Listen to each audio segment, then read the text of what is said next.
चलो let us, कल हम लोग बात कर रहे थे रेफरेंस इलेक्ट्रोड की, और कल हमने लिखा था प्राइमरी रेफरेंस इलेक्ट्रोड ना, which was standard hydrogen electrode. ठीक है, आज हम लोग बात करते हैं सेकेंडरी रेफरेंस इलेक्ट्रोड की, आज हम बात करेंगे। ठीक है, एंड सेकेंडरी रेफरेंस इलेक्ट्रोड में we'll study about some few electrodes. Secondary reference electrode क्या होते हैं? सेकेंडरी रेफरेंस इलेक्ट्रोड मतलब ऐसे, बिकॉज रेफरेंस इलेक्ट्रोड है, और रेफरेंस इलेक्ट्रोड का पर्पस क्या है कि एटलीस्ट हमें उस इलेक्ट्रोड का ई नॉट पता हो, जिससे कि हम किसी और इलेक्ट्रोड का ई नॉट निकाल सकें। ठीक है, तो सेकेंडरी रेफरेंस इलेक्ट्रोड वो इलेक्ट्रोड होंगे जिनका हमें ई नॉट पता होगा विद रिस्पेक्ट टू हाइड्रोजन। समझे क्या? Hydrogen is the primary reference electrode, जितने भी ई नॉट आते हैं वो सबके सब विद रिस्पेक्ट टू हाइड्रोजन ही आते हैं। तो secondary reference electrode will be those reference electrodes जिनका ई नॉट पता होता है but with respect to hydrogen, and उनके known values of E naught से हम लोग unknown values of E naught निकालते हैं। जैसा मैंने कल समझाया था, unknown value of E not कैसे निकाला जाए। गैल्वेनिक सेल बना देंगे और उस गैल्वेनिक सेल का क्या लिया जाएगा, उस गैल्वेनिक सेल का ई नॉट, ई सेल निकाला जाएगा। समझे क्या? And E cell will be calculated using E oxidation of anode plus E reduction of cathode. ठीक है, तो put any as secondary reference electrode, write down these are the reference electrodes, these are the reference electrodes whose E naught values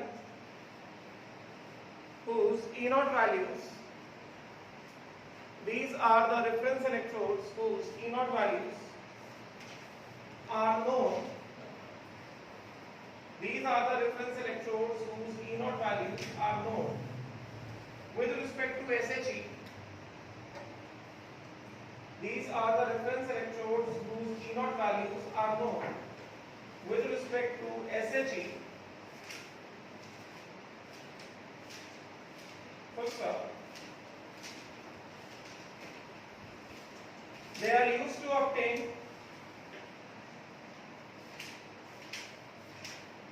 E naught values of other electrodes.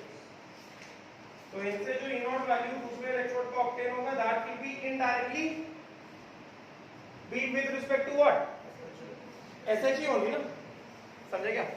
Right, तो सबसे पहला हम लोग बात करते हैं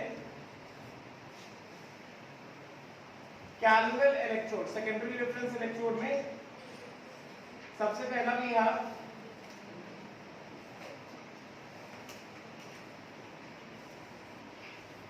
कैलुअल इलेक्ट्रोड, फटाफट से देखो।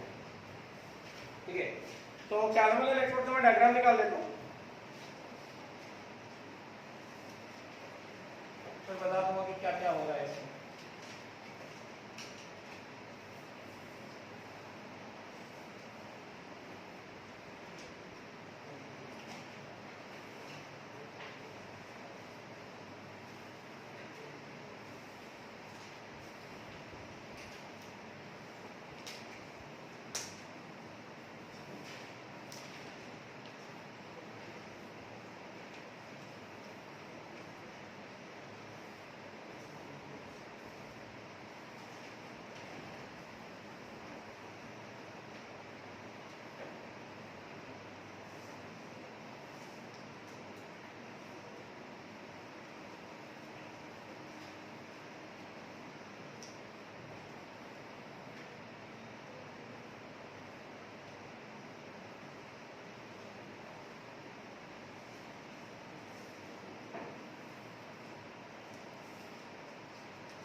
बनाना है, इंतजार कर रहे हैं मेरा, पहले मेरा हो जाएगा फिर मैं कुछ बकबक करूंगा फिर ही बनाना चालू करेंगे।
So this is a setup of Galvin equilibrium.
हो गया लिख के?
Please hurry up.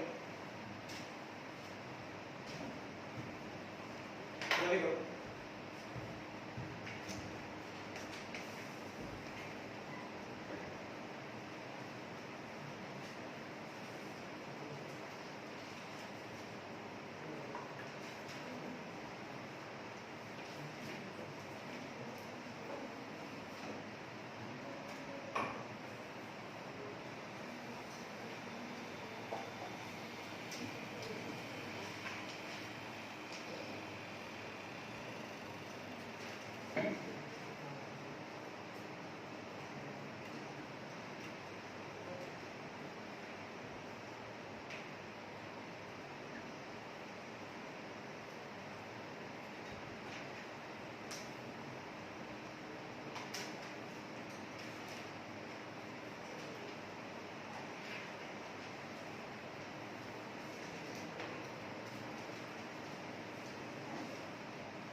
Done. Now अभी जो कैलमर इलेक्ट्रोड है, this is a secondary reference electrode, and अगर तुम ध्यान से देखो, this is nothing different. It is exactly same as metal insoluble salt, salt and iron electrode.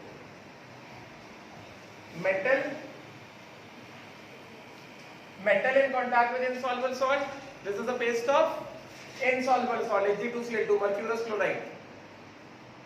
Mercurous chloride and metal, and insoluble salt in contact with Cl minus. That is the salt ion. Calomel electrode. समझे क्या? Right. Based on the concentration, ये Cl minus है ना? Based on the concentration of KCl solution. ये समझ में आ गया ना? Calomel electrode is just metal insoluble salt, salt and ion electrode. अलग नहीं है, exactly वही same है. कैसे पता चल रहा है? metal के ऊपर क्या? insoluble salt, and insoluble salt के ऊपर क्या? Cl minus. जैसे हमने देखा था, metal in contact with insoluble salt and insoluble salt in contact with salt and ion. ये exactly वही है.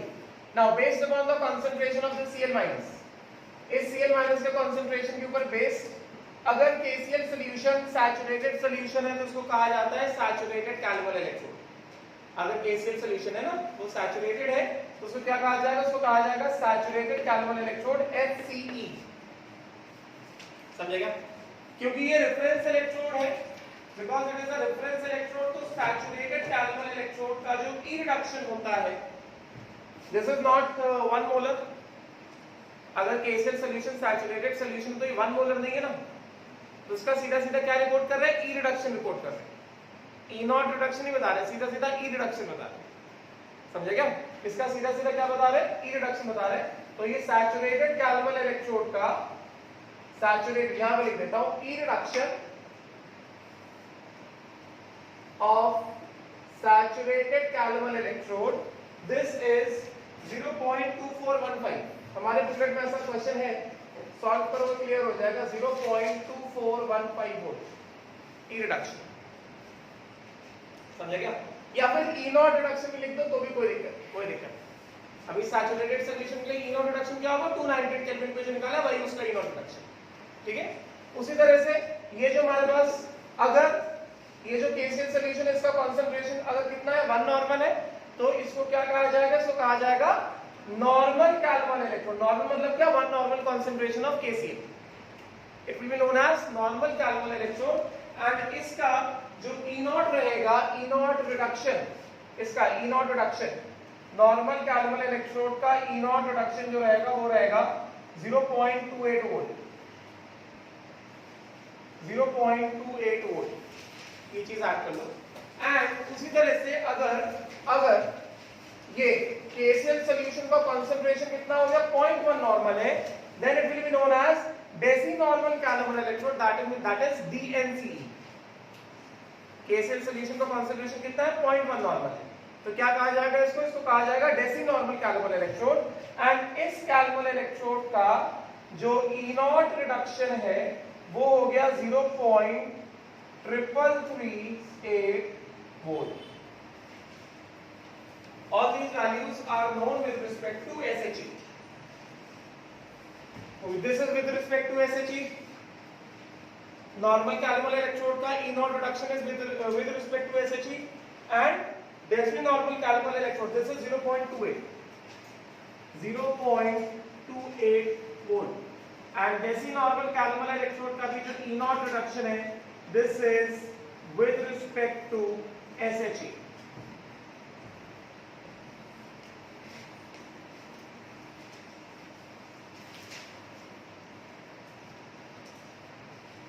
ठीक है, राइट। नाउ जैसा बताया calomel electrode is similar to metal in soluble salt, salt in ion electrode, so this calomel electrode can act as anode, can act as cathode. जैसा nature होता है इलेक्ट्रॉन का, कोई भी इलेक्ट्रोड एनोड बन सकता है, कैथोड बन सकता है, depending upon the other electrode. ठीक है, तो if this calomel electrode will act as anode, तो metal in soluble salt, salt in ion का ही कंसेप्ट लगाना है। तो अगर एनोड की तरह बिहेव करने वाला तो क्या होगा, मेटल को ऑक्सीडेशन होगा, mercury liquid metal will oxidize to mercurous, Hg2 2+, this is mercurous plus 2 electron, समझे क्या? and this mercurous, ये metal oxidize होगा किसमें, mercurous में, mercurous enter करेगा कहाँ पे, KCl में, है कि नहीं? तो mercurous enter के कहाँ पे, KCl में, and mercurous will come in contact with Cl- to form a precipitate of Hg2Cl2, है कि नहीं? It will form a precipitate of Hg2Cl2, right? तो पहला ये ऑक्सीडेशन और ये प्रेसिपिटेशन। तो यहाँ पे ये जो सोल्यूशन है, इस वाले सोल्यूशन में what will be the amount of Hg2+2? इस सोल्यूशन में Hg2+2 का अमाउंट कितना होगा, Hg2Cl2 है ना, राइट? तो Hg2Cl2 कितना एक्सप्रेशन लिखा जाएगा, एक तो इतना छोटा बोर्ड है, जगह नहीं बचती, चार चीजें लिख दो भर जाएगा। Hg2Cl2 क्या होगा, Hg2+2 2Cl-, KSP का एक्सप्रेशन क्या होगा इसका, KSP का एक्सप्रेशन होगा Hg2+2 into Cl- का होल स्क्वायर, है कि नहीं? तो Hg2+2 यहाँ पे जो, बिकॉज मरकरी ऑक्सीडाइज होके सोल्यूशन में जाएगा तो सैचुरेटेड सोल्यूशन में जाएगा ना Hg2Cl2 का, तो इसमें सैचुरेटेड सोल्यूशन कितना हो जाएगा, KSP of Hg2Cl2 upon Cl- का होल स्क्वायर, है कि नहीं, राइट? तो इसका कंसंट्रेशन कितना है, इसके यहां पे इसका कंसंट्रेशन कितना है, KSP of Hg2Cl2 upon Cl- का होल स्क्वायर, एंड देन दोनों को ऐड कर दो कि आ जाएगा ओवरऑल ऑक्सीडेशन हाफ रिएक्शन। इसके साथ कोई ना कोई कैथोड क्लब होगा, एंड देन इसका एनोडिक रिप्रेजेंटेशन क्या हो जाएगा, मैंने क्या बताया था, एनोड की शुरुआत हमेशा होती है मेटल से, तो Hg मेटल लिक्विड, Hg के कांटेक्ट में क्या है, Hg2Cl2 है, एंड Hg2Cl2 के कांटेक्ट में क्या है, Cl- है।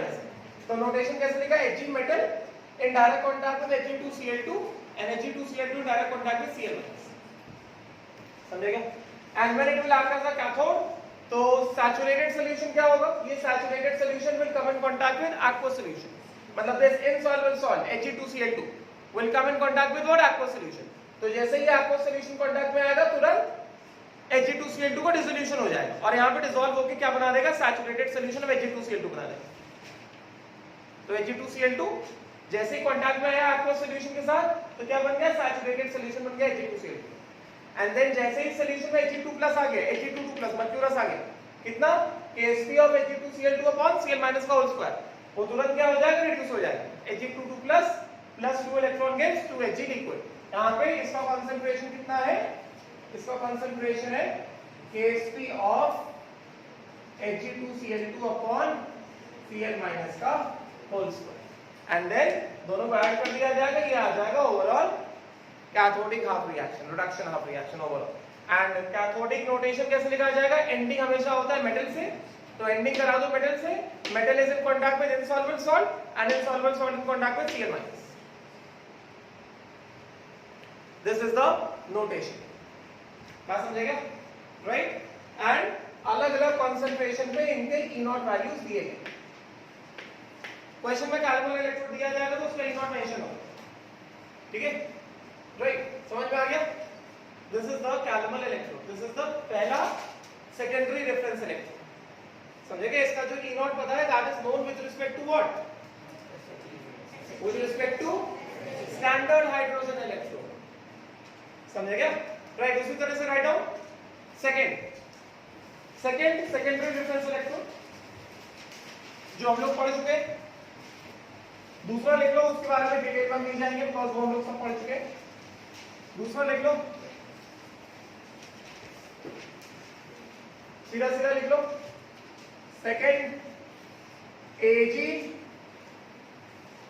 AgCl solid Cl minus aqueous, another secondary reference, पढ़ लिया ना ये तो, this is another secondary reference electrode and इसका E0 reduction नोटेशन क्या होगा, नोटेशन होगा Cl minus aqueous AgCl solid Ag solid, the E0 reduction value this is equal to plus 0.22 volt, मतलब 0.2 से 0.22 के बीच में कहीं तो 0.22 लिख दिया, ठीक है। So this is the another secondary reference electrode, metal insoluble salt, salt and ion, ठीक है।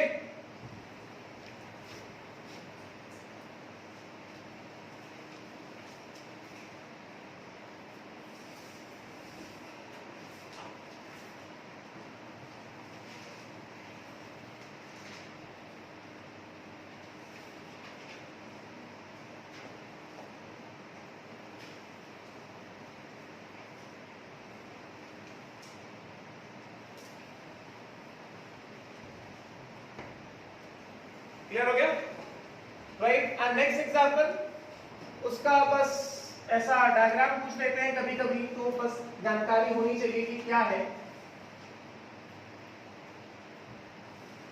कभी कभार पूछे, एक बार शायद नीट में पूछा है, ट्विन हाइड्रोन इलेक्ट्रोड पूछा है, एक बार आया है शायद सेकेंडरी रेफरेंस इलेक्ट्रोड में, बस डायग्राम दिया था, बस पूछा था कि क्या है ये। थर्ड एग्जांपल, सॉरी ये सेकंड है, हाई थर्ड है, क्वीन हाइड्रोन इलेक्ट्रोड, क्वीन हाइड्रोन इलेक्ट्रोड में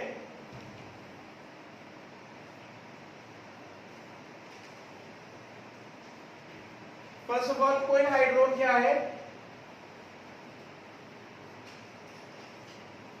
क्वीन हाइड्रोन जो है this is a equimolar mixture of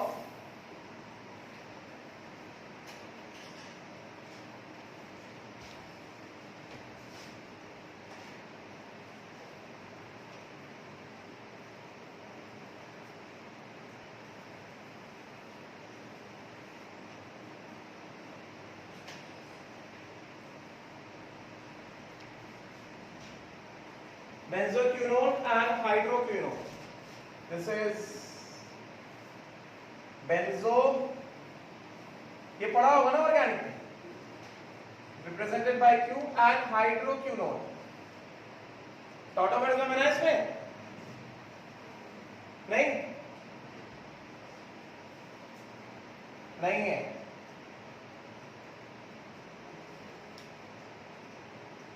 Quin hydrone is a equimolar mixture of benzoquinone and hydroquinone, ये लिख लो पहले।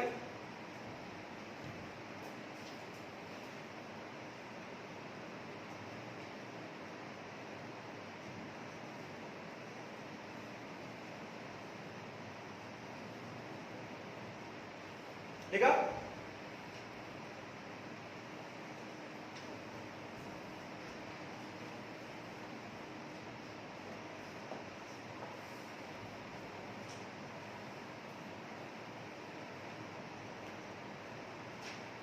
ठीक है? Done? Written everyone? Right? And then twin hydrogen electrode, ये पूरा हटा देता हूं. Twin hydrogen electrode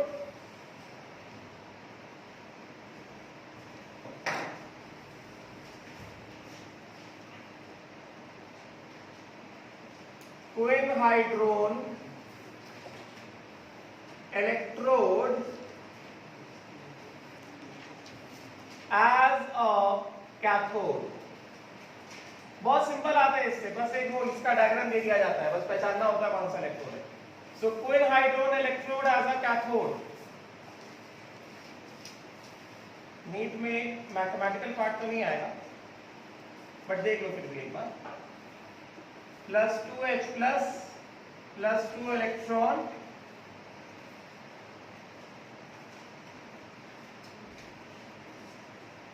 and this gives hydroquinone.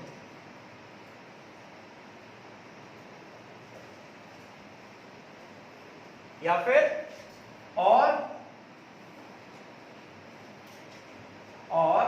Equation ऐसे रिप्रेजेंट कर सकते हैं, इसको मैंने नाम दिया था क्या, Q बोला था.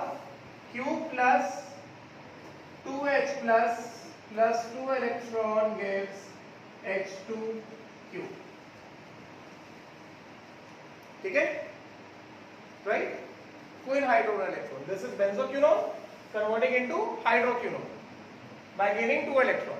तो ये as a cathode हो गया. ठीक है? And इसका E reduction नोटेशन क्या होगा इसका? E reduction कहां से? Q से Q,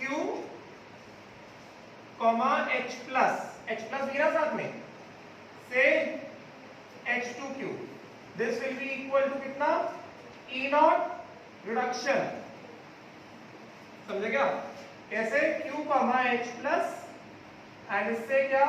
H2Q minus 2.303 RT bye कितना? 2F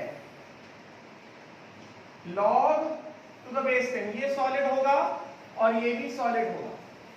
log to the base 10 कितना आएगा?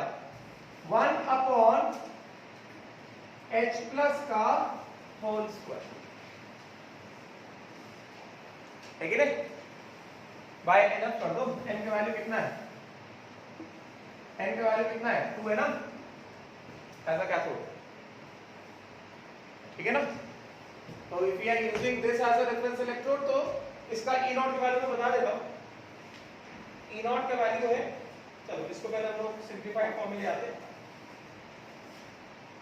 ये कितना आ जाएगा? एट 298 केल्विन, एट 298 केल्विन कितना हो जाएगा ये? 2.303 RT by F कितना हो गया? 0.059 वोल्ट. तो इसका E रिडक्शन पोटेंशियल कितना हो गया इसका? E reduction QH plus H2Q is equal to E0 reduction Q से H plus H2Q माइनस 0.059. ध्यान देना, डिवाइडेड बाय n कितना है? 2 है ना. log to the base 10 whole square है, होल स्क्वायर को पावर ले लेगा इनटू 2 और क्या बचा? log to the base 10 1 upon H plus. तो क्या मैं इसको ऐसे लिख दूं? Minus log to the base 10 H plus ion concentration. ऐसे लिख सकता हूं? लिख सकते हैं ना? And minus log to the base 10 H plus ion concentration is what? pH. है कि नहीं? तो ये कैसे चेंज हो जाएगा? ये हो जाएगा E रिडक्शन QH से H2Q is equal to E0 reduction QH plus से H2Q ये 2 और 2 यहां से कैंसिल आउट हो गया, -0.059 pH। So quin hydrogen electrode में हमें generally in a quin hydrogen electrode pH of the solution दे दिया जाता है और E नॉट दे दिया जाता है, इसका ई रिडक्शन निकालने को बोला जाता है। तो बस यार तुम इक्वेशन भी याद रखोगे, नॉस्ट इक्वेशन ना भी याद रखो तो भी हो जाएगा, बस ये इक्वेशन देख लो जरा। रिडक्शन ऑफ रिएक्शन क्या होता है, बेंजोक्विनोन स्ट्रक्चर के साथ रिप्रेजेंटेड बाय Q, Q नाम दिया मैंने, +2H +2 electron gives hydroquinone H2Q, ठीक है। एंड देन इसी से हम लोग पूरा नॉस्ट इक्वेशन को निकाल लेंगे और इसका E नॉट रिडक्शन का वैल्यू है 0.6994। E नॉट रिडक्शन इसका मैं लिख देता हूं यहां पे, E not reduction 0.6994 volt. Coin hydrogen electrode का E नॉट रिडक्शन है 0.6994। समझे क्या?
हो गया?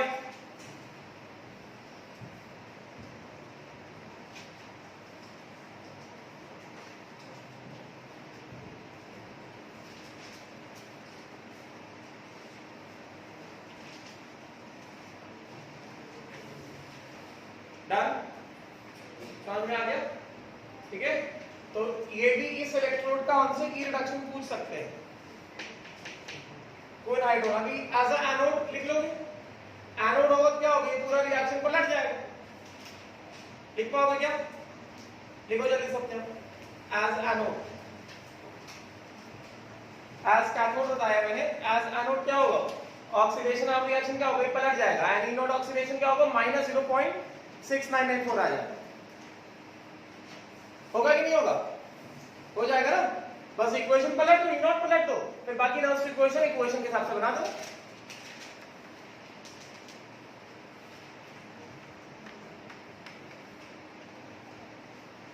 यहां पे मैं लिखता हूं quin hydrogen electrode as anode,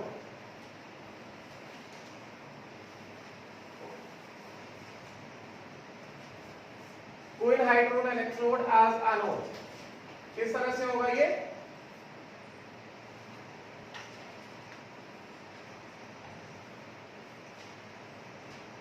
this will give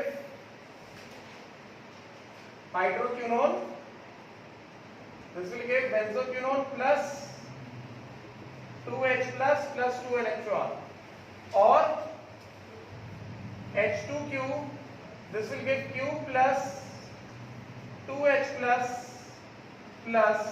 2 electron। Simple. और इसका ई ऑक्सीडेशन का एक्सप्रेशन क्या हो जाएगा, ई ऑक्सीडेशन विल बी कितना, H2Q से Q, H plus, this will be equal to कितना, E not oxidation minus 298 kelvin ले लो, temperature is equal to 298 kelvin minus 0.059 by n, n का वैल्यू कितना है, 2 है, log to the base 10 H plus का होल स्क्वायर। होल स्क्वायर को नीचे ले आएंगे और उसको सब्ट्रैक्ट करा देंगे, मतलब कैंसिल आउट हो जाएगा। E not oxidation minus 0.059 by 2 into 2 log to the base 10 H plus, log to the base 10 H plus क्या होगा, माइनस pH हो जाएगा। समझे क्या? तो ये 2 क्या हो गया, कैंसिल हो गया, तो इसका कितना आ गया E not oxidation log to the base N plus क्या होगा माइनस पीएच, तो ये माइनस पीएच और ये माइनस क्या हो जाएगा प्लस हो जाएगा, कितना हो जाएगा plus pH, E oxidation is equal to E not oxidation plus pH. Simple है, कुछ खास नहीं। अब इंपॉर्टेंट चीज में आगे बढ़ते हैं।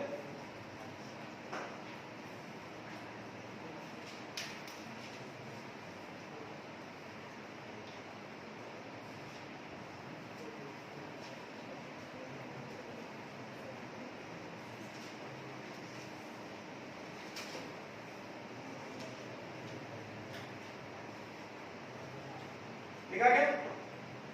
Now put the heading as important things है कुछ फॉर्मूले।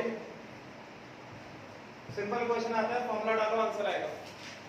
फिर से कुछ क्वेश्चन प्रैक्टिस कराऊंगा अभी क्लास में, फिर बच्चा आएगा हमारा सिर्फ एप्लीकेशन में सॉल्व करें, calculate service over.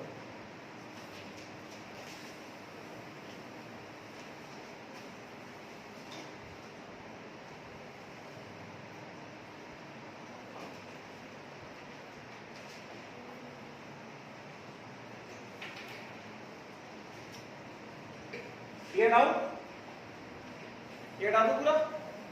Now write down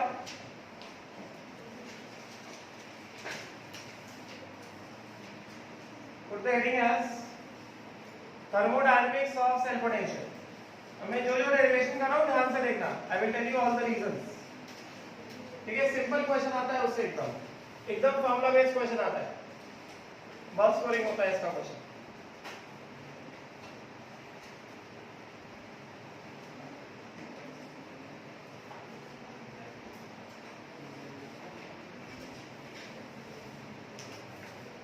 चलो देखो, put the heading as thermodynamics of cell potential।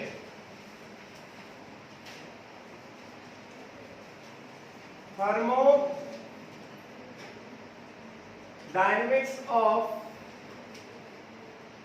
cell potential, ध्यान देना बस।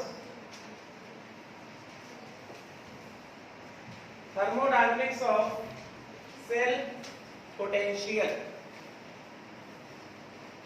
ठीक है राइट। कुछ चीजें बताऊंगा इंपॉर्टेंट रहेंगी, जस्ट पे अटेंशन केयरफुली। हमें पता है, we know that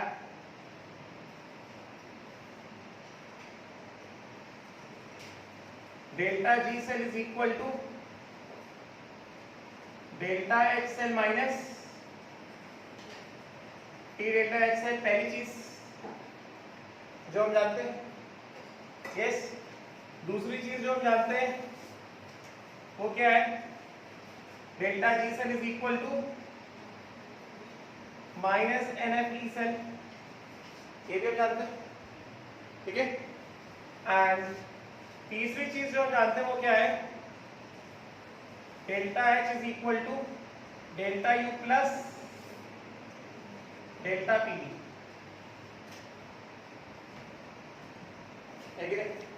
right.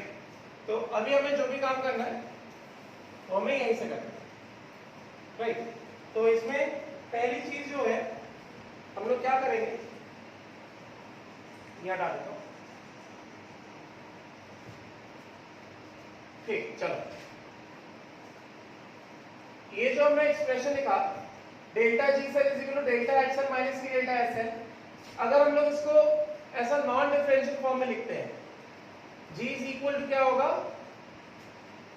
H minus T S होगा,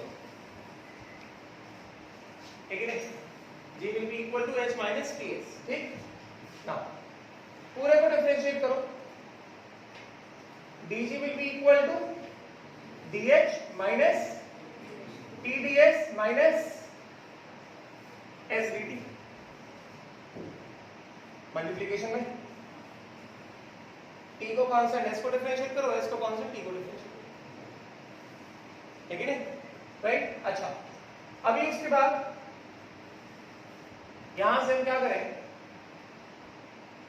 from first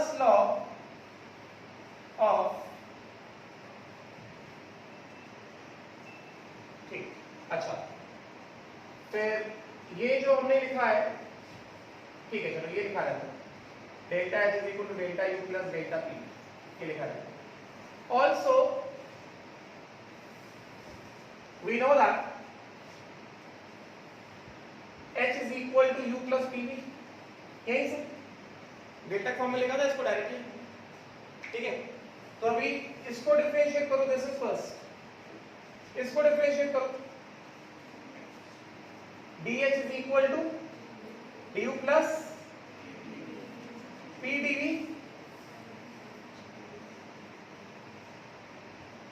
plus v dv, ठीक है। तो ये जो हमारे पास dH का वैल्यू आया है, पुट इन इक्वेशन 1, dH आ गया ना अपने पास, तो ये क्या इक्वेशन 1 है ना, dG is equal to dH minus C dS minus S dt, इसको उठा के इक्वेशन 1 में डालो, तो क्या बन जाएगा अपने पास, dG is equal to dH minus T ds minus S dt, तो dH वैल्यू डाल दें, dH कितना हो गया du plus P dv plus V dt, ये पूरा क्या है dH है कि नहीं, माइनस कितना T ds minus S dt, ठीक है। अच्छा उसके बाद अभी हम लोग पढ़ेंगे थर्मोडायनेमिक्स में, most probably next topic solid state होगा, उसके बाद ही पढ़ाऊंगा। चलो यहाँ पे मैं, ये हो गया dG, अब यहाँ पे मैं बताता हूं कि from first law of thermodynamics, from first law of thermodynamics, first law of thermodynamics deals with the conservation of energy। first law of thermodynamics ये कहता है कि किसी भी बॉडी को अगर तुम हीट सप्लाई करो और उस पे वर्क डन कर दो, किसी भी बॉडी को अगर हीट सप्लाई करो और उस पे वर्क डन कर दो, तो heat is a form of energy, work is also form of energy. तो बॉडी को हमने हीट दिया मतलब एनर्जी दिया, और बॉडी पे काम किया, प्रेशर वाले वर्क डन किया, मतलब उसको कंप्रेस किया।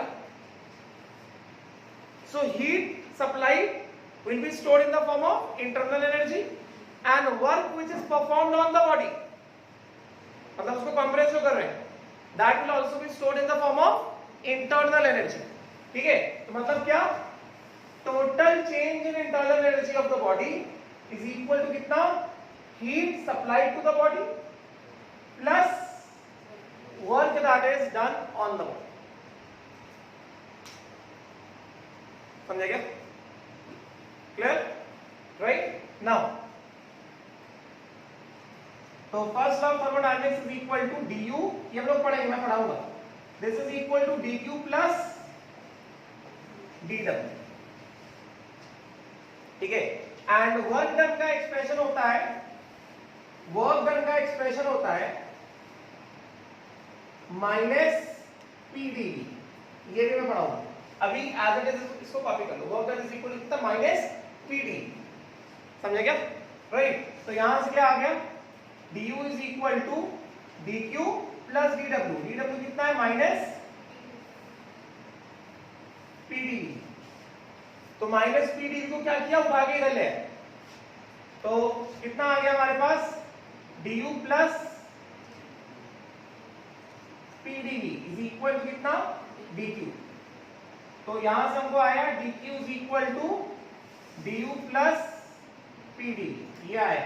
अभी इसका कोई मतलब नहीं है, दिस इज इक्वेशन 2, इसको क्या करो, put in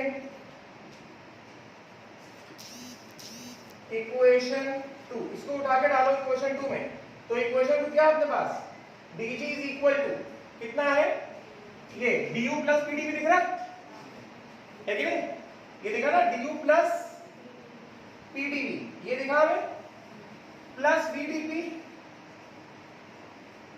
minus TdS minus SdT। तो ये du प्लस PdV कितना हो गया? dq हो गया। तो इसको क्या कर दिया? dg इज इक्वल टू कितना कर दिया? dq प्लस इसको मैं इधर ले लेता हूं माइनस TdS, ऐसे क्लब कर दिया, ये dq हो गया और माइनस चलो ऐसे ऐसे लिख दो, ये हो गया कितना?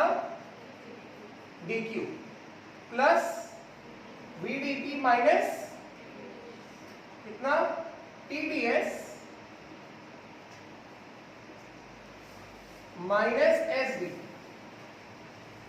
ठीक है, नाउ फ्रॉम सेकेंड लॉ, ये भी हम लोग पढ़ेंगे, from second law of thermodynamics, ये तो बहुत सिंपल है, it only relates with entropy.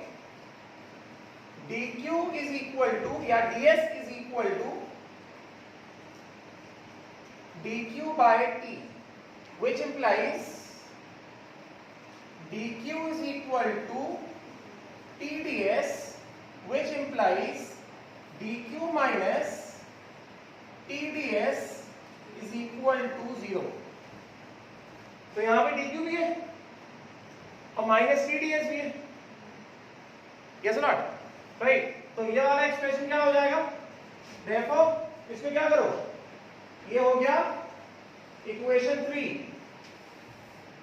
ये पूरा क्या बन गया? ये बन गया हमारे पास इक्वेशन 3। इसको क्या करो?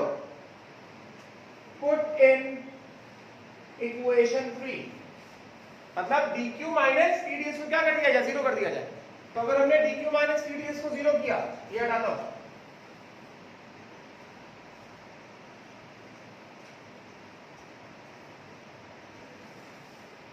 अगर हमने dq माइनस TdS को 0 कर दिया, यहीं पे लिख देते हैं, तो क्या हो जाएगा? dg is equal to dq minus TdS को इकट्ठा कर देते हैं, ठीक है? dq माइनस TdS, इसको हमने कलेक्ट कर लिया, फिर कितना बचा? Plus vdp minus SdT। तो ये पूरा क्या हो गया? ये तो 0 हो गया। तो एक्सप्रेशन क्या है हमारे पास? दिख रहा है इसमें? दिख ही नहीं रहा है। तो ये हो गया dg, मैं क्या करूं? मैं आधा पर थोड़ी छोड़ दूंगा। dq इज इक्वल टू कितना? vdp माइनस कितना? SdT। अभी सेल वर्क्स एट कंसंट्रेशन, कोई सा भी सेल ले लो, कार की बैटरी ले लो, ये घड़ी का सेल ले लो, ये ओपन एटमॉस्फेयर में काम कर रहा है ना, cell always works at concentration. तो सिंस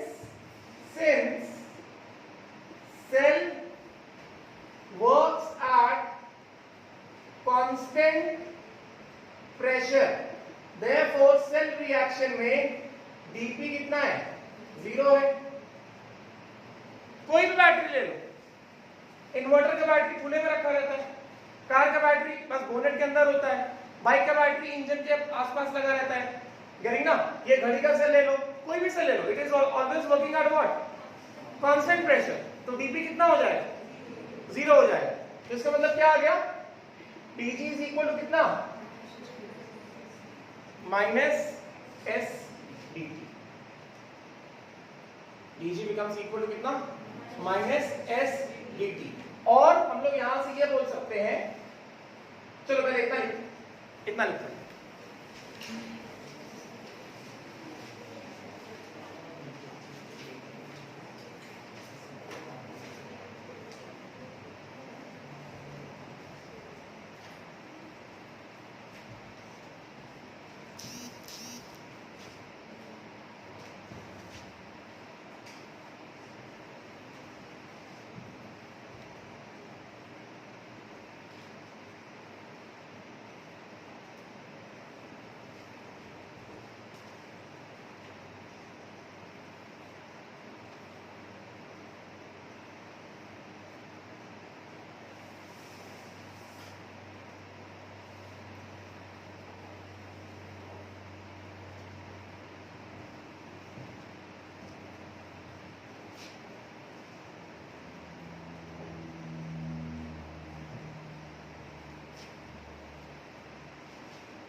थोड़ा जल्दी करो, क्वेश्चन भी करना है इसको।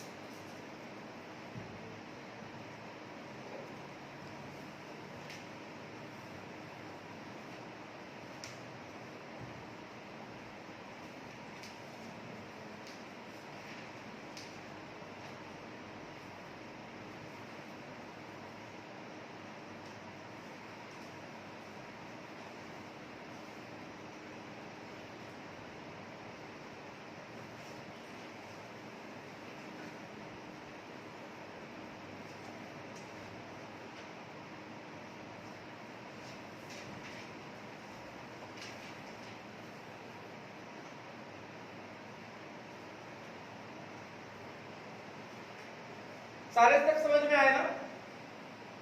कहां से क्या हुआ, कौन को किसको क्यों कैंसिल किया, क्या सब्स्टिट्यूट किया, समझ में आया ना?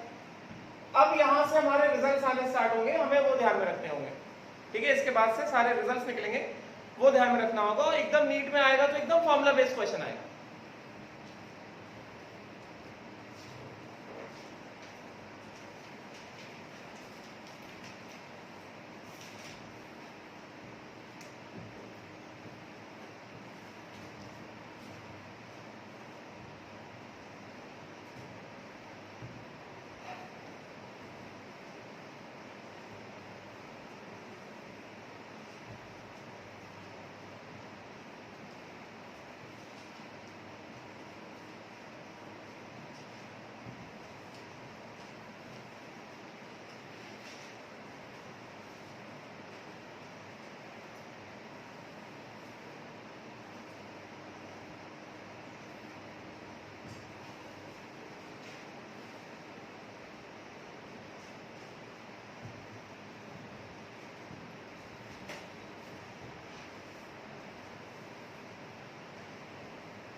हो गया ना? कोई बात नहीं, वो लिखा रहे उसको नहीं हटा। तो ये आया हमारे पास dg इक्वल कितना है, माइनस एससीटी आया। तो यहां से क्या पता चलेगा, एंट्रोपी ऑफ सेल, क्योंकि मैंने यहां क्या कह दिया, कांस्टेंट प्रेशर क्या दिया, मतलब अब जो एंट्रोपी ऑफ सेल आ रहा है किस पे आ रहा है, कांस्टेंट प्रेशर पे आएगा, है कि नहीं? This will be equal to कितना, minus dg cell upon dt, किस पे, कांस्टेंट प्रेशर पे, है कि नहीं? तो ये एंट्रोपी ऑफ सेल है। तो change in entropy of cell क्या हो जाएगा, सेल में रेडॉक्स रिएक्शन हो रहा है ना, उसका कुछ चेंज इन एंट्रोपी होगा ना, किसी भी केमिकल रिएक्शन का चेंज इन एंट्रोपी होता है, थर्मोकेमिस्ट्री पढ़ लिया आपने। तो यहां क्या करो, डेल्टा लगा दोगे, delta S cell at constant pressure will be equal to minus d by dt delta G cell at constant pressure. समझ गया? राइट। तो ये एक रिजल्ट है, बट इस रिजल्ट का अभी ज्यादा यूज नहीं है। ज्यादा यूज क्यों नहीं है? क्योंकि हम लोग जो है सेल का डेल्टा जी मेजर नहीं करते, सेल का क्या मेजर करते हैं, ईएमएफ मेजर करते हैं। हम लोग सेल का क्या मेजर करते हैं, ईएमएफ मेजर करते हैं ना। हम लोग सेल का डेल्टा जी थोड़ी ना मेजर करते हैं, उसमें वोल्ट मीटर डाल दो तो ईएमएफ मेजर हो जाएगा सेल का। यस, तो क्योंकि सिंस डेल्टा जी सेल, अब यहां से रिजल्ट बहुत अच्छे से बनाना, delta G cell is equal to कितना, माइनस एनएफई सेल, ये मेजर होता है वोल्ट मीटर से या गैल्वेनोमीटर से। Delta G cell is equal to minus nFE cell. तो इसका मतलब क्या हो गया, डेल्टा एस सेल, सेल में जो भी एंट्रोपी चेंज आया कांस्टेंट प्रेशर पे, this will be equal to कितना, माइनस डी बाय dt।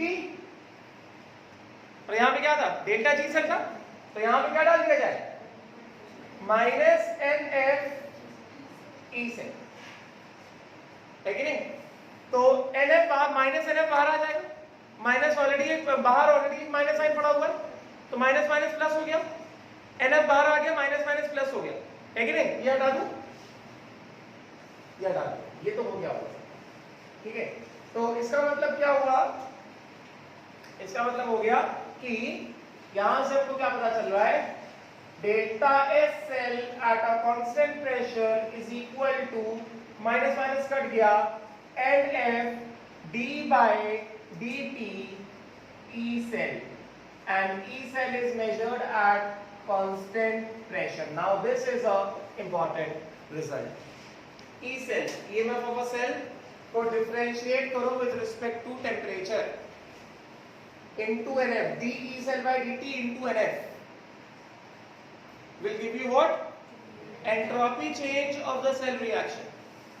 समझे क्या? अब देखो, अब यहां से क्या आएगा? यहां से आएगा dE cell by dt, ये कितना हो गया? Delta S cell by NF। इसको जो है कहा जाता है, किसको? dE cell by dt which is equal to delta S cell by NF, इसको कहते हैं टेम्परेचर कोएफिशिएंट ऑफ सेल। ये बहुत कॉमन क्वेश्चन है जो पूछा जाता है, इसको कहते हैं टेम्परेचर कोएफिशिएंट ऑफ सेल। क्यों कहते हैं टेम्परेचर कोएफिशिएंट ऑफ सेल? किया डाउन क्या? यहां तक हो गया सबका? इसको टेम्परेचर कोएफिशिएंट ऑफ सेल क्यों कहते हैं? क्योंकि सिंपल सा नियम याद कर लो, dE cell by dt is equal to delta S cell by NF, इसको कहते हैं टेम्परेचर कोएफिशिएंट ऑफ सेल। ये सीधा सीधा एक्सप्रेशन पूछा जाता है समटाइम्स, या फिर डेल्टा S दिया होता है, n पता होता है, f पता होता है, हमें टेम्परेचर कोएफिशिएंट ऑफ सेल को कैलकुलेट करना होता है, समझे क्या? या फिर सीधे सीधे हमें डेल्टा S सेल निकालना होता है। अभी हम लोग क्वेश्चंस करने वाले हैं इसके ऊपर बेस, राइट। इसको टेम्परेचर कोएफिशिएंट ऑफ सेल क्यों कहते हैं? सिंपल, अगर मैं सिंपल इक्वेशन लिखूं 2x + 3y = 0, तो कोएफिशिएंट ऑफ x क्या होगा? 2 होगा ना। x के साथ, वेरिएबल के साथ जो कांस्टेंट मल्टीप्लाई होता है क्या होता है? कोएफिशिएंट होता है। कोएफिशिएंट ऑफ y क्या होगा? 3 होगा। तो इसको ये dE cell by dt is equal to delta S cell by NF, delta S cell by NF जो कि इसके बराबर है। इन दोनों को टेम्परेचर कोएफिशिएंट क्यों कहा गया? उसका रीजन ये है क्योंकि हमें पता है delta G is equal to delta H minus T delta S होता है। डेल्टा G को क्या कर दिया जाए? माइनस NF डाल दें, which is equal to delta H minus T delta S। अभी समझ आ जाएगा। E is equal to delta H upon minus NF minus T into delta S upon minus NF। Minus minus cut गया, कितना आया? E is equal to कितना? Delta S by NF into T minus delta H by NF। तो T के साथ क्या multiplied है? Delta S by NF multiplied है ना, है कि नहीं? इस वजह से ये cell reaction, this is the temperature of the cell. तो टेम्परेचर कोएफिशिएंट ऑफ सेल क्या हो गया? Delta S by NF। समझे क्या? Temperature coefficient of cell becomes what? Delta S by NF। इस वजह से डेल्टा S by NF को क्या बोलते हैं? टेम्परेचर कोएफिशिएंट ऑफ सेल बोलते हैं। And delta S by NF is equal to dE cell by dt। बात समझ में आई क्या? नहीं समझे? क्या ये नहीं समझा?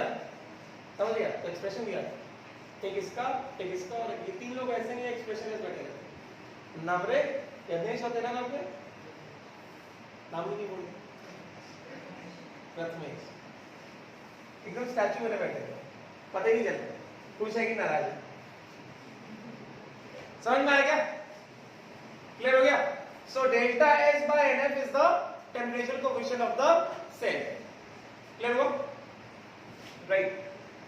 तो चलो ये भी लिख लो, because why is known as temperature coefficient of cell? Because delta G cell is equal to delta H cell minus T delta S cell। delta G cell कितना है? माइनस लिखा स्टार्ट कर दो, minus NF E cell which is equal to delta H cell minus T delta H cell, और E cell is equal to minus delta H cell by N F plus T into plus delta S by N F into T. तो यहां से दिख रहा है this becomes what, this becomes temperature delta S by N F, temperature coefficient of cell is equal to delta S by N F. और यहां से हमें पता चला कि delta S by N F is also equal to कितना, d cell by dt। और क्या इसको डिफरेंशिएट कर दो ना t के रिस्पेक्ट में, तो ये तो कांस्टेंट है तो चला जाएगा ना। अगर तुम इसको डिफरेंशिएट करो t cell is equal to minus delta h cell by nf plus इतना, तो ये तो कांस्टेंट है ना, ये जीरो हो जाएगा। तो क्या बचेगा, delta h cell by nf बचेगा, है ना। क्लियर हो गया। तो ये तो बहुत इंपॉर्टेंट रिजल्ट है। Temperature coefficient of cell is delta h cell by nf।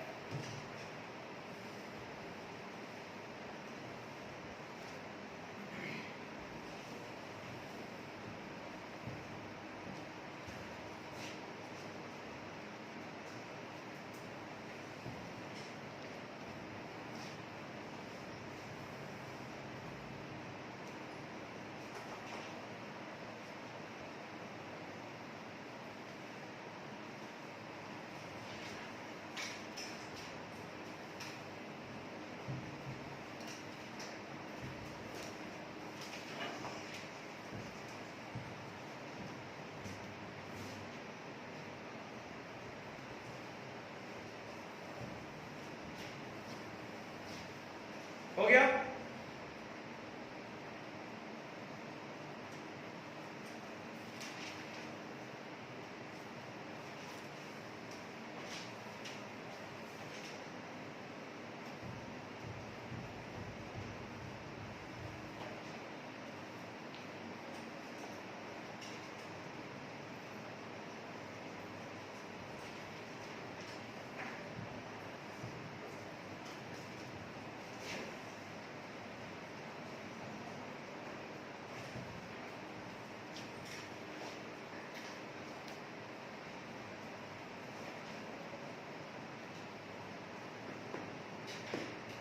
Done.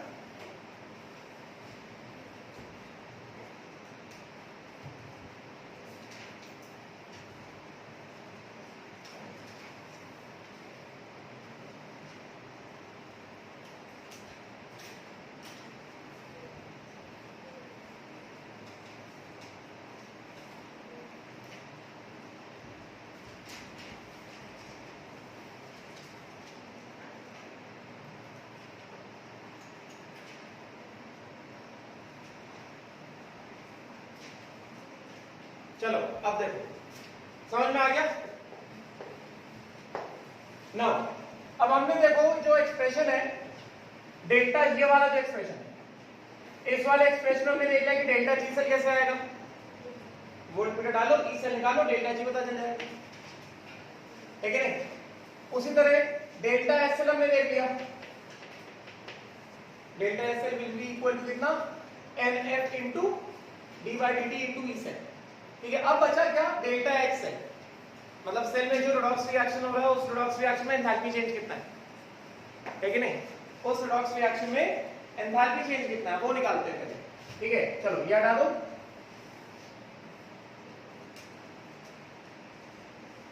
उसके बाद हमारा एक बहुत इंपॉर्टेंट रिजल्ट है। तो यहां से हमको क्या पता चला, सिंस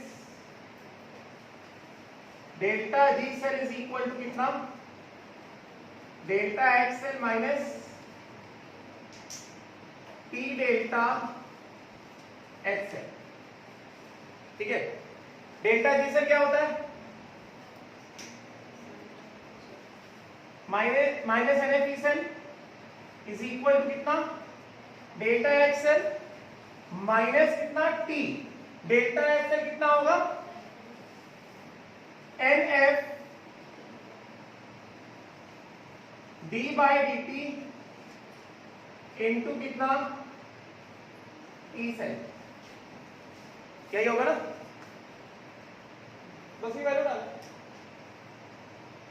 तो ये माइनस है, इसको उठा के इधर ले आएंगे तो हमारे पास डेल्टा एच से कितना आ गया, डेल्टा एच से हमारे पास आ गया कितना, ये हो गया माइनस NF से। चलो अभी हम लोग क्या करते हैं, इसको मैं डेल्टा जी से नहीं रखता हूं बिकॉज एक चीज दिखाई देनी चाहिए, इसको डेल्टा जी से रखते हैं, ठीक है। तो ये क्या हो जाएगा, delta G cell plus NFT into D by D T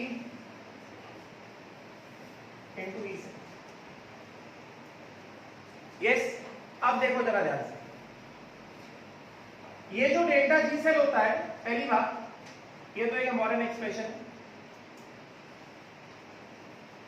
कहां से आया, यहीं से आया, डेल्टा जी, या फिर this is equal to delta H is equal to delta G plus T delta X, delta G delta H is equal to delta G plus T delta X, ये T delta X, और delta X का value डाल दिया हमने कितना, NF d by D T, तो T delta X, ठीक है, टी इंटू NF मतलब NF into D by D T delta X, T delta X, ठीक है। तो यहां पे फर्स्ट ऑफ ऑल ये वाला जो एक्सप्रेशन है हम जानते हैं, डेल्टा जी से क्या होता है, ये होता है useful work done by the cell, और इसका मतलब मैंने बताया था इलेक्ट्रिकल वर्क जो गैल्वेनिक सेल सर्किट में करता है, समझेगा। तो भाई delta H is equal to useful work जो सेल कर रहा है, मतलब delta H is equal to कुछ एनर्जी और प्लस कुछ और energy, delta H is equal to कितना, ये some energy, work is a form of energy ना, plus what, some more form of energy. तो ये जो टर्म है हमारा NFT DE cell by DT, मतलब this is T into NF, this is actually is equal to T delta X, इसको कहा जाता है अनअवेलेबल एनर्जी। मतलब क्या है इसका अनअवेलेबल एनर्जी का, सपोज करो, let us consider an example of a generator। Generator क्या करता है, सर्किट में इलेक्ट्रिसिटी जनरेट करेगा, और उसमें भी रिडॉक्स रिएक्शन तो नहीं होता है, मगर फ्यूल की वजह से मैकेनिकल एनर्जी कन्वर्ट होता है किसमें, इलेक्ट्रिकल एनर्जी। तो ऑल्दो रिडॉक्स रिएक्शन नहीं हो रहा है, मगर एक तरह से थोड़ा बहुत सेल के तो जैसा है ना। जनरेटर का यूजफुल वर्क क्या है, पूरे बिल्डिंग में पूरे घर में लाइट देना, इलेक्ट्रिसिटी पहुंचाना, वो जितना भी इलेक्ट्रिसिटी पहुंचा रहा है that is the useful work done by the generator.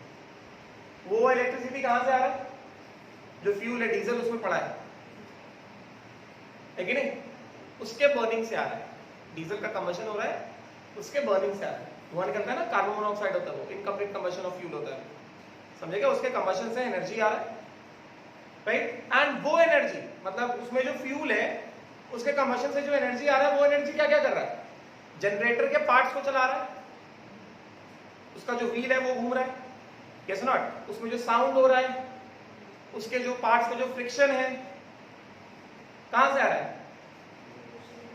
Combustion energy of fuel plus जो सर्किट में इलेक्ट्रिकल वर्क हो रहा है। तो जो टोटल एनर्जी है, कंबशन एनर्जी ऑफ फ्यूल जो है, सपोज करो वो 100 किलो जूल से, 100 किलो जूल में सपोज करो 20 किलो जूल जनरेटर ने अपने लिए रखा हुआ कि भाई मेरे को चलाओ, मेरे पार्ट्स को, मेरे नॉइज पोल्यूशन जो हो रहा है, नॉइज को ओवरकम करो, फ्रिक्शन को ओवरकम करो, और जो भी सारी चीजें, 20 किलो जूल ऑफ एनर्जी वो जनरेटर ने अपने काम करने के लिए रखा है, क्योंकि अगर उसके खुद के एनर्जी से उसको उसका 20 किलो जूल नहीं मिला तो जनरेटर चलेगा नहीं। एंड बचा हुआ जो 80 किलो जूल है वो सर्किट में दे रहा है, और सर्किट में जो आ रहा है वो हमारे लिए यूजफुल वर्क है। मतलब जनरेटर का जो पर्पस है वो 80% कंबशन एनर्जी ऑफ फ्यूल पूरा कर पा रहा है। तो जो 20% एनर्जी वो क्या है, that is not available for the useful work. समझे क्या? तो उसको हमने क्या कहा, उसको हमने कहा हिडन एनर्जी, राइट?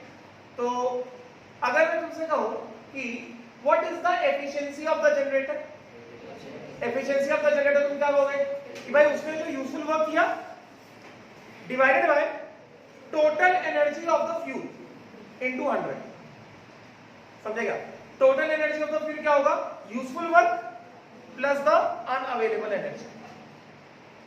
अब उसी से एनालॉजी देखना, ये क्या है, यूजफुल वर्क है, और इसको मैंने क्या कहा, टी डेल्टा, इसको क्या कहा, अनअवेलेबल एनर्जी। मतलब सेल का जो ये दोनों मिलकर क्या दे रहे हैं, डेल्टा एच दे रहे हैं। मतलब किसी भी गैल्वेनिक सेल का जो डेल्टा एच होता है that refers to what, total energy content of the cell. समझेगा? This refers to total energy content of the cell. Cell के पास टोटल एनर्जी कंटेंट क्या है, डेल्टा एच है। समझे क्या? Out of this much energy, इतना एनर्जी सेल ने रखा अपने लिए। इतने एनर्जी से सेल यूजफुल वर्क नहीं करता है, अपने आप को चलाने के लिए रखा है। मशीन है ना, तो वो अपने एनर्जी को खुद को चलाने के लिए यूज कर रहा है। तो this is the unavailable energy, not will not be available in the circuit। Circuit में नहीं दिखाई देगा, सर्किट में इतना एनर्जी कोई भी काम नहीं करेगा। तो हमारे लिए क्या हो गया, ये अनअवेलेबल एनर्जी हो गया। एंड इतना जो एनर्जी है डेल्टा जी जो है वो क्या है, useful work done by the cell. तो एक तरह से डेल्टा एच, एक तरह से देखा जाए delta H of the cell is equal to कितना, यूजफुल वर्क प्लस कितना, अनअवेलेबल एनर्जी। समझे क्या? तो एक तरह से delta H of the cell क्या है, total energy content of cell. तो अगर कोई कहे कि गैल्वेनिक सेल का परसेंटेज एफिशिएंसी क्या है, ये हटाऊं क्या, इस तरफ का हुआ सबका, हटा दूं, राइट? तो अगर कोई कहे कि भाई गैल्वेनिक सेल का परसेंटेज एफिशिएंसी बताओ, therefore percentage efficiency of galvanic cell, percentage efficiency of galvanic cell क्या होगा, मतलब percentage eta, this will be equal to कितना, आउटपुट अपॉन इनपुट इनटू कितना 100। आउटपुट कितना, modulus of delta G upon delta G cell upon कितना, modulus of delta H cell into 100। समझेगा? तो ये क्या देगा तुमको, ये तुमको देगा percentage efficiency of the cell. बात समझ में आई क्या? चलिए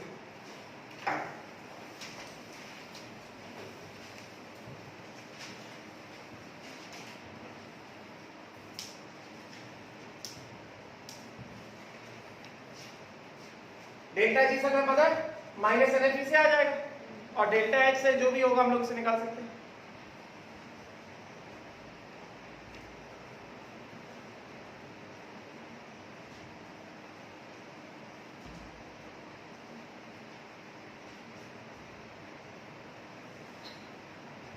this is total energy content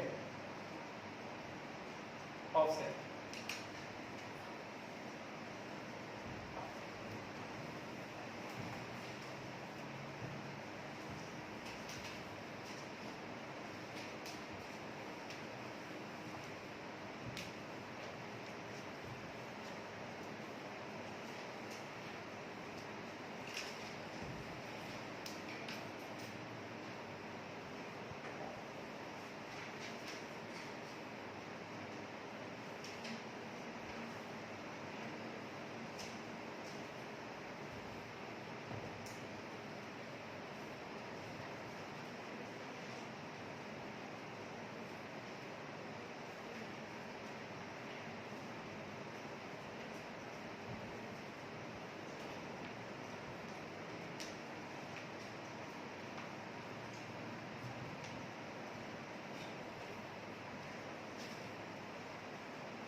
हो गया?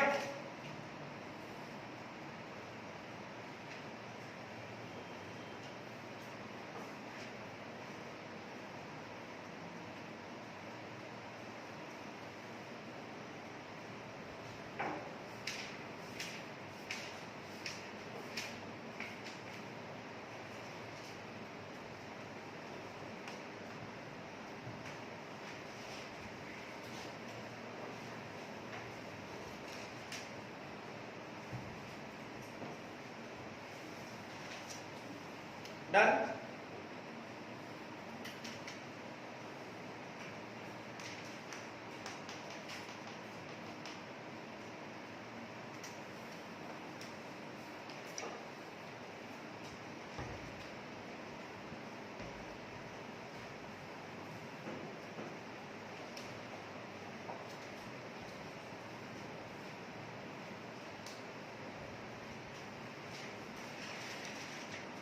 हो गया?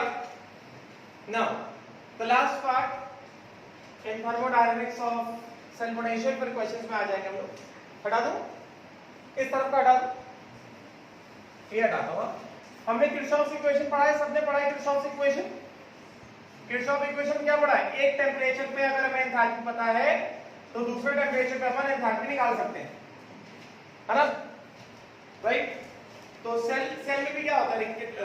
केमिकल रिएक्शन होता है ना, तो उसमें भी किरचॉफ इक्वेशन वैलिड होना चाहिए, है कि नहीं? तो बस फटाफट से एक्सप्रेशन देख लेते हैं. रिजल्ट जितने लिखवाए वो सारे रिजल्ट इंपॉर्टेंट है. कभी कभी सिर्फ क्वेश्चन में रिजल्ट का ही क्वेश्चन आ जाता है, 4 मार्क्स का क्वेश्चन आ जाएगा, तो वो सारी चीजें ध्यान से करो, ठीक है? Last part, then we move on to the questions. Kirchhoff's equation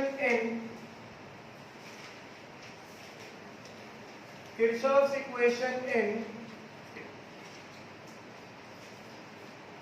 galvanic cell. तो Kirchhoff's equation हमने क्या देखा था? Kirchhoff's equation हमने देखा था enthalpy change at temperature T2 minus enthalpy change at temperature T1. This is equal to कितना? Delta Cp into T2 minus T1. तो मैं इसको ऐसे लिख सकता हूं, d of delta H delta H at temperature T2 minus delta H at temperature T1. dx क्या होता है? x2 minus x1. तो लिख सकते हैं ना d of delta H. This will be equal to कितना?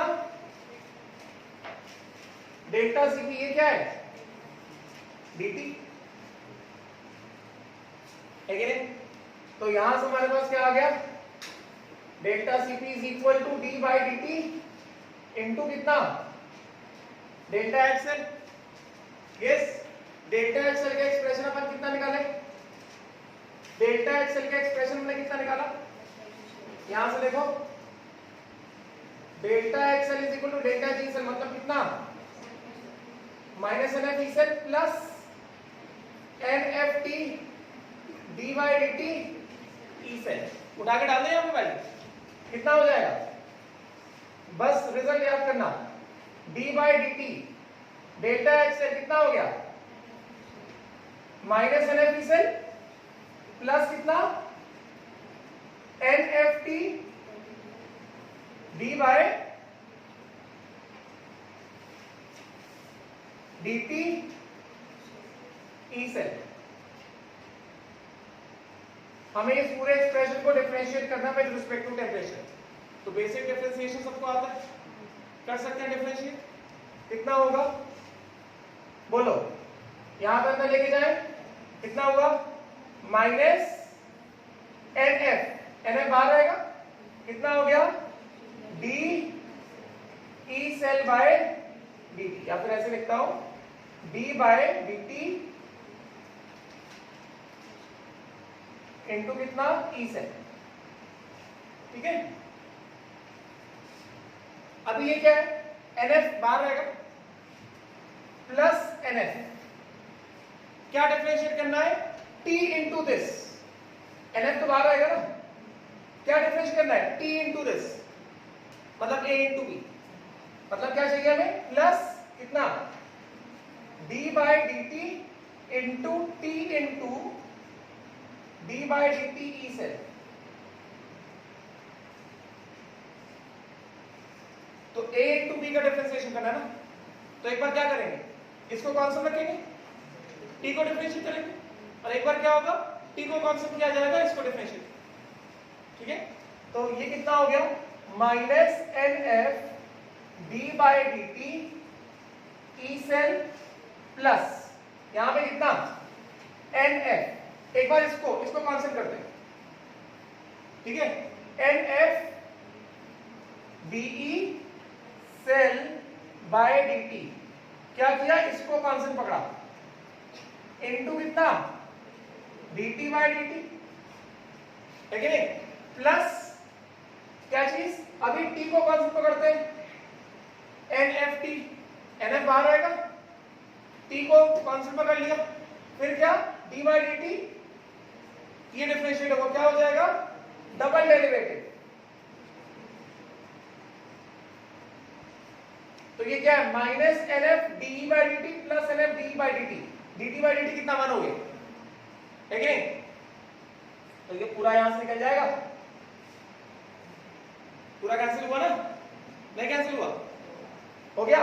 तो यहां से हमारे पास एक्सप्रेशन क्या आ गया, यहां से एक्सप्रेशन क्या आ गया अपने पास, सेल में डेल्टा Cp कितना हो गया, nft d2 by dt square E cell, cell reaction में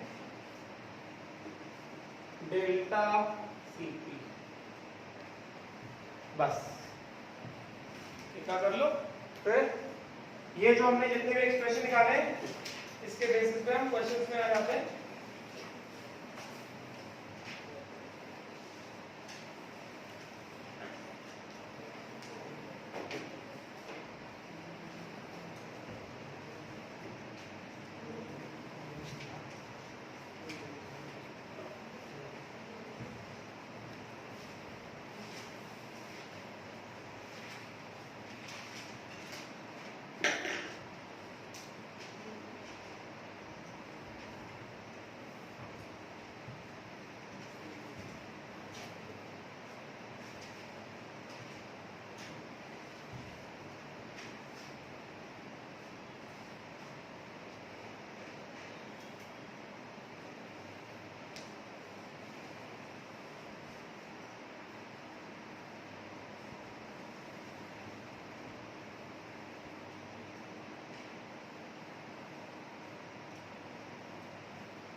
क्लियर हो गया,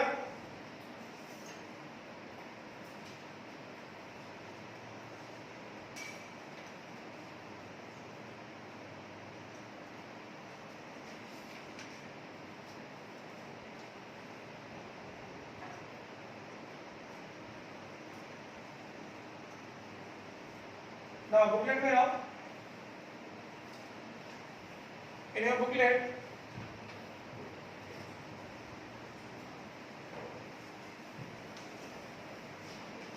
जेई बुकलेट का पेज नंबर 142, जेई बुकलेट 5 का page number 142 and NEET booklet 5 का पेज नंबर 152। जेई बुकलेट 5 का page number 142 and NEET booklet 5 का page number 152, section E, section E, E1 to E4, section E, E1 to E4 मिला क्या लिखा है? Calculation of different thermodynamic functions of cell reaction, yes not? Right, इसको solve करते हैं। Section E, JEE मैंने क्यों बोला? बिकॉज ये वाला लेक्चर में जेई वालों को भी देने वाला, जो घर पे बैठे। ये बैच में रिकॉर्ड नहीं करता हूँ, वहाँ पर मैं बहुत जल्दी पढ़ाता हूँ, तो रिकॉर्डिंग यहाँ पे जो होता है वही जाता है जेई को भी, जो लोग घर पे बैठे। ठीक है, तो जेई का पेज नंबर 142, नीट का पेज नंबर 152। चलो E1 से E4 हो गया, लिख के थोड़ा जल्दी करो।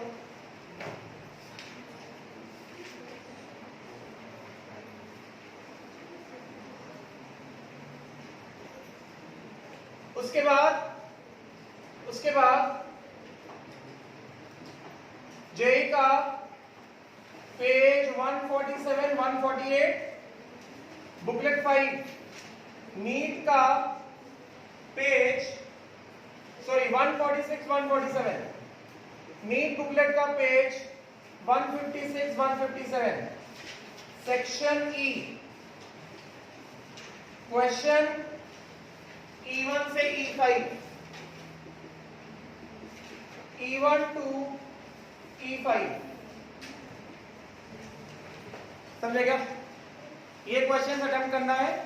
मंडे को भी मेरे 2 क्लास रहेंगे। सर ने बोला है कि ऑलमोस्ट मंडे को उनका क्लास नहीं होगा, तो मंडे को अभी हमारा बस क्या बचा है? फंक्शन ऑफ सॉल्वेज बचा हुआ, बाकी rest galvanic cell is over. ठीक है, राइट? तो मंडे के क्लास में I will first explain you what is the function of salvage, and then उसके बाद मैंने जितना भी काम दिया, मैंने सब्जेक्टिव ऑब्जेक्टिव दोनों दिया ना इलेक्ट्रो में, सब्जेक्टिव ऑब्जेक्टिव दोनों दिया था ना? नहीं, किसने सब्जेक्टिव दिया था? ऑब्जेक्टिव भी दिया था ना?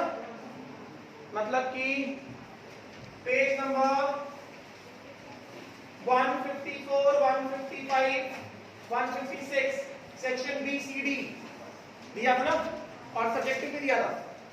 ठीक है, वो बहुत पुराना काम है, आज भी दे रहा हूं, आज सिर्फ ये दे रहा हूं। 9 क्वेश्चन ओनली, 2 दिन में करना है, आज और कल। तो संडे, कल संडे ना, मंडे को first of all I tell you regarding the function of salvage. उसके बाद ये जो क्वेश्चन है पहले हम लोग इनका डिस्कशन लेंगे, 1 दिन लग सकता है, 2 दिन लग सकता है, उसके बाद will move on to electrolytic cell. ठीक है ना? Right, galvanic cell 1 portion of electro is over. Right, will stop here, thank you. मतलब will not stop here, discussion अभी सर आगे, चलो ठीक है।